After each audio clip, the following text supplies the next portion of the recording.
Muito bem, estamos de volta com Folha no Ar, primeira edição. São 8 horas e 11 minutos em Campos, faz tempo bom na planície Goitacá. E para quem está chegando agora ao Folha no Ar, primeira edição, muito obrigado, seja bem-vindo, bem-vinda. Para quem está acompanhando a gente desde cedo, mais uma vez, muito obrigado pela audiência, obrigado pela companhia.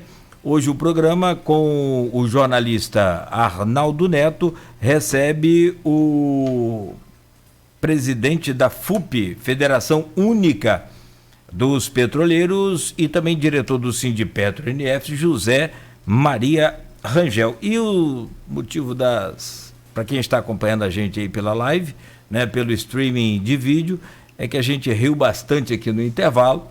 Foi a participação direta lá dos cachorrinhos do Zé Maria, que não pode ver ele fazendo. Não vou justificar, né? Senão o pessoal vai pensar que ele está rindo de alguém, de alguma coisa.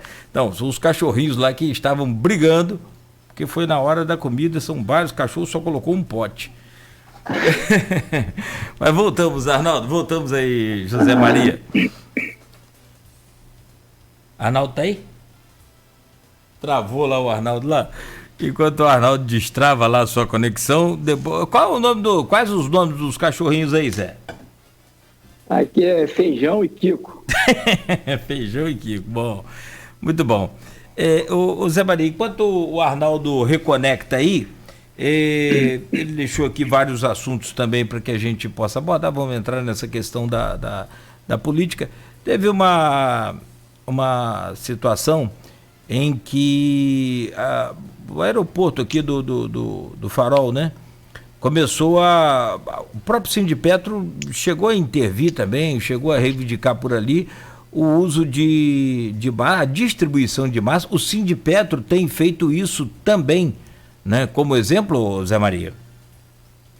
Não, nós temos feito sim, porque primeiro pela demora da Petrobras em tomar essa atitude de distribuir as máscaras, e depois pelo fato de que as máscaras que a Petrobras tem distribuído são daquele TNT bem vagabundo. Então, o Sindipetro tomou essa iniciativa.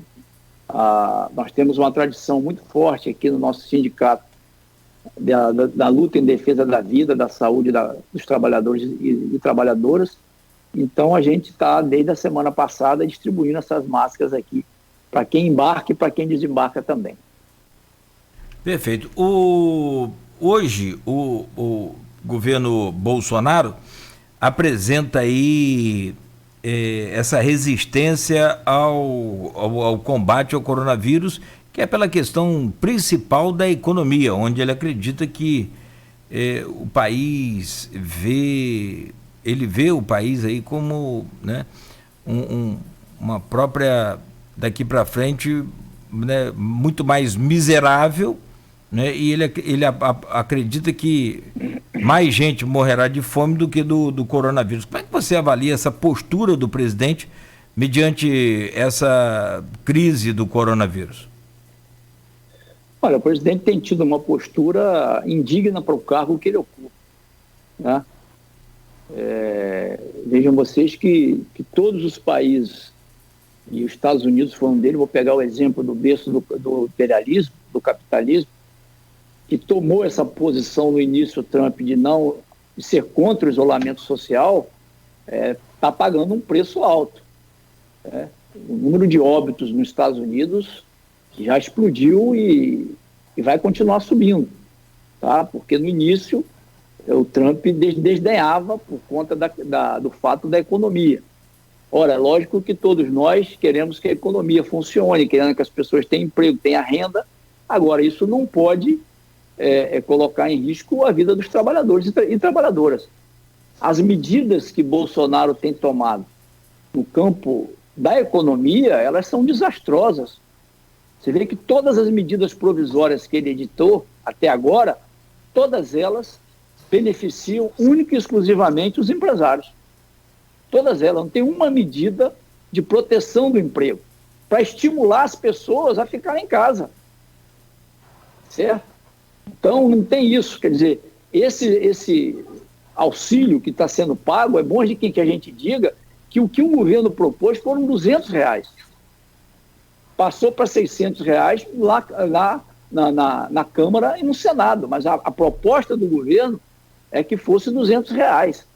Então, os deputados e senadores é que aumentaram para R$ 600. Então, a postura dele de incentivar a liberação do comércio, as pessoas voltaram a uma rotina normal, é lamentável.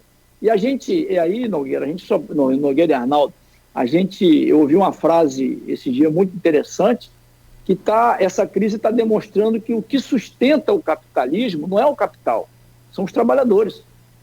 Porque essa ânsia de alguns setores de voltar a tudo como era antes, é porque eles querem ter os seus lucros. Dane-se se o cara vai morrer ou não, cara.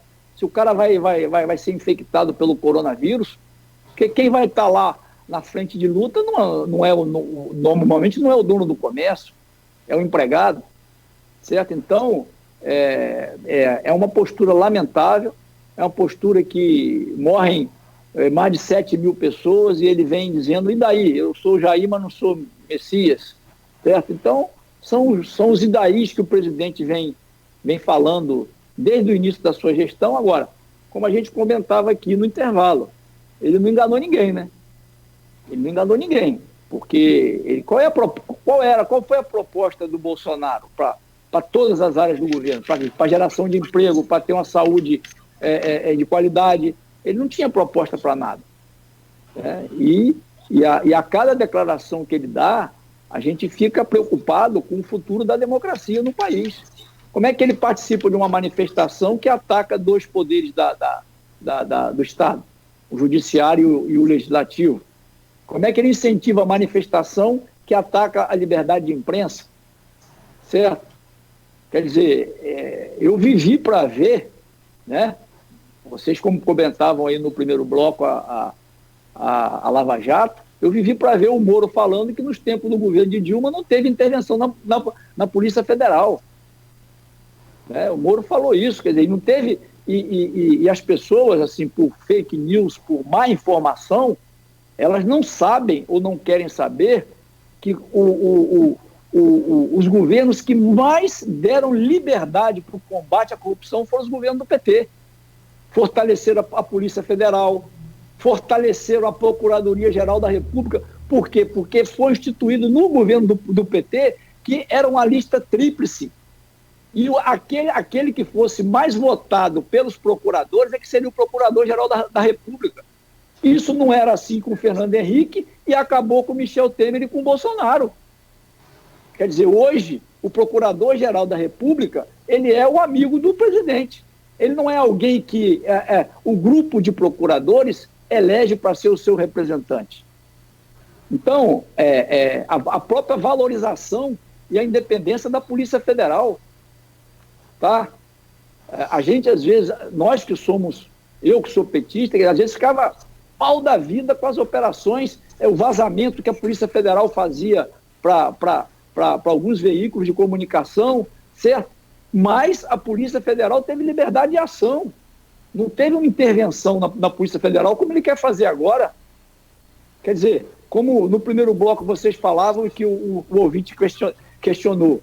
Mas ele pode indicar o delegado da Polícia Federal? Lógico que pode. Agora, desde que o delegado da Polícia Federal não seja amigo dele, amigo de um filho dele que está sendo investigado. Porque aí é batom na cueca, quer dizer, eu vou trocar um delegado, vou botar um outro que é amigo do meu filho, porque o meu filho está sendo investigado. Então, são essas questões que a gente fica vendo e com muita perplexidade, porque, Nogueira e Arnaldo, a nossa democracia ela ainda é muito jovem. Sim. Ela é muito jovem para sofrer esse monte de abalos que tem sofrido. Quer dizer, de lá para cá nós já tivemos 2 presidentes empichados, que foi o Collor e foi a Dilma. Né? Você tem alguns setores da sociedade que começam a falar num processo de impeachment do Bolsonaro, que eu particularmente não acredito, né? Porque o apoio popular que ele tem ainda é alto, ele tem 30% entre bom e ótimo. Eu não sei, bom, mas cada um pensa o que quer, democracia é para isso, né? entre bom e ótimo. Então, eu não acredito que um presidente, o nível de aprovação que ele tem, de 30%, ele vá sofrer nenhum processo de impeachment. A própria Câmara dos Deputados, nós estamos falando de um presidente, o Rodrigo Maia não é nenhum menino, né? Não é nenhum menino. O que fez com que o processo de Dilma deslanchasse? O Eduardo Cunha foi cozinhando, aprovando pauta-bomba, desgastando o governo, a aprovação dela caindo, quando estava em 8%, bom, é o cenário perfeito para você colocar em votação um processo de impeachment. Então, eu não vejo que isso hoje seja possível. Hoje, pode ser que amanhã, daqui a uma semana, 2 semanas, 3 semanas, o quadro mude completamente. Zé Maria, aproveitando esse gancho seu aí, tem uma pergunta aqui do Bruno, né, que foi até o ouvinte que contestou que você falou com essa questão da Polícia Federal. Ele fez um comentário aqui, uma pergunta e um comentário. Ele falou para você falar um pouco sobre a grande discriminação que os funcionários contaminados sofrem em plataformas da Petrobras. Esse assunto a gente acabou falando no bloco anterior, né? E antes ele faz essa pergunta aqui: o que o senhor, como um líder de um dos maiores e mais importantes, destaque está entre aspas, esses importantes sindicatos, tem a falar sobre a Operação Lava Jato? Ela mudou para melhor a situação de vocês, trabalhadores on e offshore? Olha, eu posso falar para o Bruno o seguinte: nenhum de nós pode ser contra a Operação Lava Jato. Uma operação que combate a corrupção. Nenhum de nós. Agora, o que eu não concordo é que a Operação Lava Jato ela destrua os milhares de empregos que destruiu. Ela destrua as nossas maiores construtoras. Ela destrua a maior empresa desse país, que é a Petrobras. Porque isso não acontece em nenhum lugar do mundo, Arnaldo. Ou você acha que a Shell não tem corrupção, ou você acha que a British Petroleum não tem corrupção, que a SBM não tem corrupção, né? Há algum tempo atrás, eu já falei isso aqui, vou repetir, a presidenta sul-coreana e o presidente da Samsung foram presos por corrupção. E você não viu uma campanha de destruição da empresa Samsung. Você não viu. Então, a Operação Lava Jato, ela destruiu o país. Ela destruiu o país. O país perdeu milhares de empregos. Nós perdemos a força que nós estávamos tendo de voltar a construir navio, plataforma, de recuperar a engenharia do nosso país. Nós perdemos a grande oportunidade de transformar os recursos oriundos do pré-sal em dinheiro para a saúde, para a educação, porque toda a lei da partilha ela foi desmontada. E agora a gente assiste a esse episódio, eu diria que trágico. A gente vê que o Dallagnol queria 2,5 bilhões para criar um fundo Criança Esperança para ele, da Petrobras. Tá? A gente vê isso. A gente pega e fala assim, o cara pega e fala assim, poxa, mas a Operação Lava Jato foi o maior escândalo de corrupção do país. Arnaldo, eu costumo dar um número que talvez as pessoas não tenham noção, né? A consultoria Price Waterhouse, ela apontou que de 2004 a 2014 foram desviados da Petrobras 6 bilhões de reais. Para nós é muito dinheiro. Nós não temos nem noção do que significa isso. Mas você sabe quanto que a Petrobras faturou de 2004 até 2014? 3 trilhões de reais. Ou seja, o que foi desviado de corrupção significa 0,05% do faturamento da companhia. Aonde que isso quebra uma empresa de petróleo? Então, o discurso que foi vendido por uma parcela significativa da mídia é que a corrupção é que destruiu a Petrobras. Isso é mentiroso. O que estava por trás de todo esse processo é que eles, principalmente, eu não tenho dúvida nenhuma, cada dia que passa eu estou mais certo disso, é que os Estados Unidos estavam de olho no nosso pré-sal, pô. E é o que está demonstrado agora. O Brasil está fazendo leilão atrás de leilão, entregando o barril de petróleo quase que a R$1. um barril que tem 159 litros de petróleo. Tá? E é importante que a gente saiba, por exemplo, que hoje ainda 90% das reservas de petróleo do planeta estão na mão de empresas controladas pelos governos. Então, o que se faz mundo afora, briga, por que os Estados Unidos têm tantas sanções à Venezuela? Porque a Venezuela tem a maior reserva de petróleo do planeta. Só isso. Só por conta disso. Então, não tem ninguém de bobo nessa história. Não tem ninguém de bobo. Nós vamos assistir agora, Arnaldo e Nogueira, nós vamos assistir agora porque eu ontem também estava vendo algumas perguntas que foram aparecendo lá naquele zap lá que o Aloysio criou, né? Nós vamos assistir agora, os Estados Unidos, eles vão ter que socorrer as empresas de petróleo de pequeno e médio porte. O Estado vai ter que socorrer. Da mesma forma que o Estado socorreu a General Motors em 2008, que o Estado dos Estados Unidos colocou 30 bilhões de dólares para a General Motors não quebrar. Então, essa discussão de, é Estado, é privado, se é privado, o cara tem que se lascar, porra. Né? Aí na hora que o bicho pega, aí o Estado tem que socorrer. O Estado tem que socorrer. Né? Então, as pessoas têm que estar muito, muito bem, eu diria que embasadas, quando vão falar, o mercado regula tudo. Bom, se o mercado regula tudo, então se uma empresa privada do porte da General Motors vai quebrar, deixa quebrar. Se as empresas de petróleo norte-americanas que produzem o gás de xisto e fez com que os Estados Unidos passassem a chegar quase a ser a maior produção mundial de petróleo, elas vão quebrar agora porque com o barril a $20 não compensa o custo de produção, deixa quebrar, porra. Não é um mercado que regula? Deixa quebrar. Mas não vai ser assim. Muito provavelmente o Estado vai estender a sua mão para socorrer essas empresas.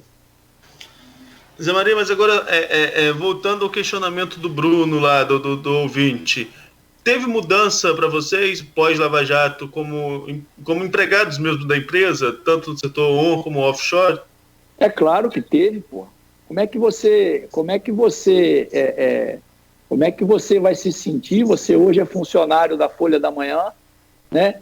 Se diariamente as pessoas falarem que aí dentro tem um antro de corrupto, né? Como é que você vai se sentir? Não, na Folha da Manhã só tem corrupto, na Folha da Manhã tem roubo. Como é que você vai se sentir? Era o que nós, funcionários da Petrobras, sentimos.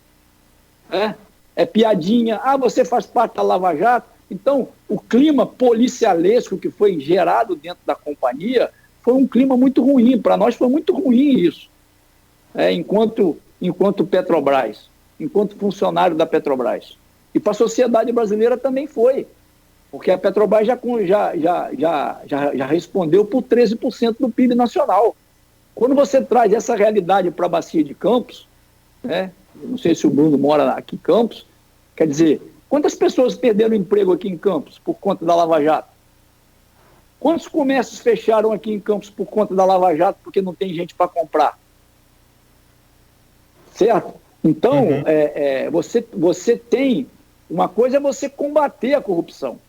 A outra coisa é, por conta do dito combate à corrupção, você praticamente falir algumas empresas, porque você pega as grandes construtoras do Brasil, todas elas quebraram. Queiroz Galvão, Camargo Correia, Ultratec, e você vem aí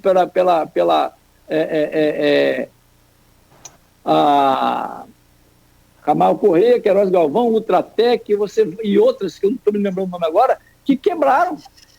A Odebrecht, que eram empresas que já tinham uma excelência, né, e estavam competindo no mundo afora. E aí quebrou, o trabalhador fica a ver navios. Então, a Operação Lava Jato, toda e qualquer operação de combate à corrupção, eu acho que todos nós temos que ser favoráveis. Agora, não pode, por conta disso, você punir o CNPJ.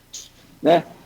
Em lugar nenhum no mundo existe isso. Aqui no Brasil não teve um acordo de leniência, Arnaldo. Sim. Acordo de leniência com as empresas. Nenhum acordo. O Moro, ele não teve coragem de fazer um acordo de leniência. O Moro e o Dallagnol. Eles deixaram as empresas irem quebrando e até chegar a esse caos que foi colocado aí. Zé Maria, só por questão de memória, mas a Odebrecht não chegou a fazer nenhum acordo, não? Teve aquela carta à população pedindo desculpa? Mas já estava, quando já estava já na Bacia das Almas, já estava já... Ah, sim. Execrada na mídia como uma empresa de corruptos. Então, isso já estava dado, né? Cartas marcadas. Beleza, então. Nogueira, eu vou mudar a pauta para a questão municipal, mas já são 8h32. Não sei se você quer fazer o último intervalo antes da gente ir para o final. Vamos lá, sim, 8h32. Só uma pergunta ao Zé Maria, assim, tipo ping-pong, se você me permite. Você acredita no impeachment, Zé Maria? E outra coisa, você acredita também que o Bolsonaro pode promover um golpe? Olha, o impeachment nesse momento eu não acredito. Que ele pode promover um golpe, eu acredito. Porque hoje... De que forma, Zé Maria? Que forma ele promoveria um golpe? Se as Forças Armadas, como a gente mesmo estava conversando, já colocaram aí até mesmo contra alguns posicionamentos do presidente, se não contra, que não comentam. De que forma se formataria esse golpe no seu ponto de vista? Olha, a partir do momento que você vê um presidente da República participar de uma manifestação que pede o fechamento do Congresso e fechamento do Supremo, esse presidente está citando um golpe, né? Hoje, alguns veículos de comunicação já falam que ele quer trocar o comando do Exército. Tá? Então, não vamos esquecer que o Bolsonaro ele está se cercando de militares no seu alto escalão. Está se cercando de militares. Não vamos nos esquecer disso. Pode parecer detalhe, mas não é. Perfeito. Bom, ok, Arnaldo? Então vamos ao intervalo.